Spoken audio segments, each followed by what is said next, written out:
দাদা বকে দে ভক্তের ছড়ানে দলি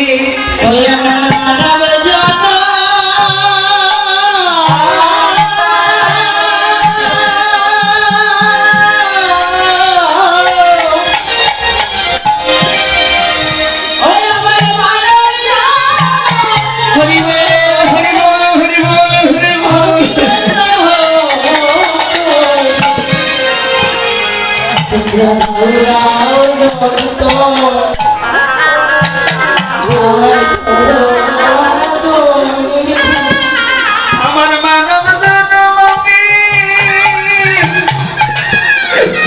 আমি দৈন্য করে আমার একটা প্রীতি প্রাণ আমি শীতল করি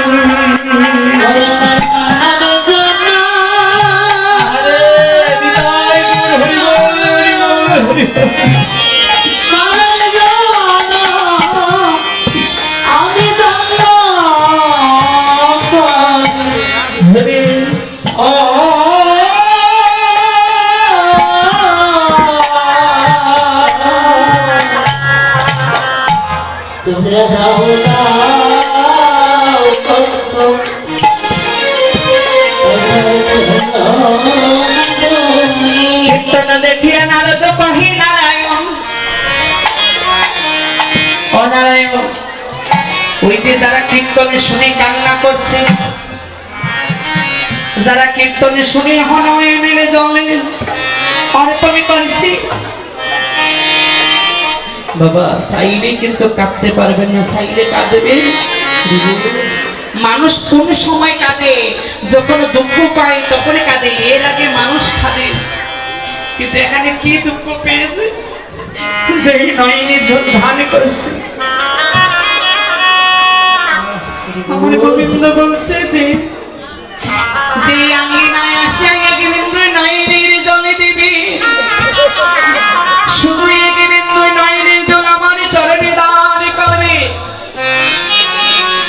সে আমার পরম ভক্ত হয়ে আমার ইহকালে পরকালের ভক্ত হয়ে থাকবে। হরি বল হরি বল।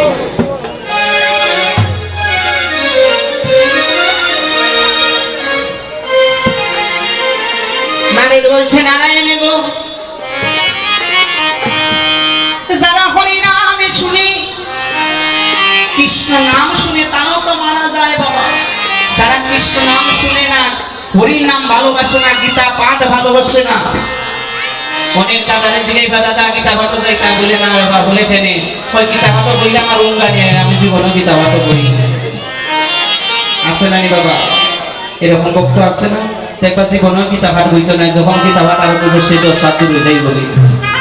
অনেকে আছে আবার কীর্তন মালা পায়, গীতা পাঠ মালা পায়, কিন্তু যদি গীতা মায়ের কৃপা না হয় আপনার ভজনে কোনো লাভ হবে না।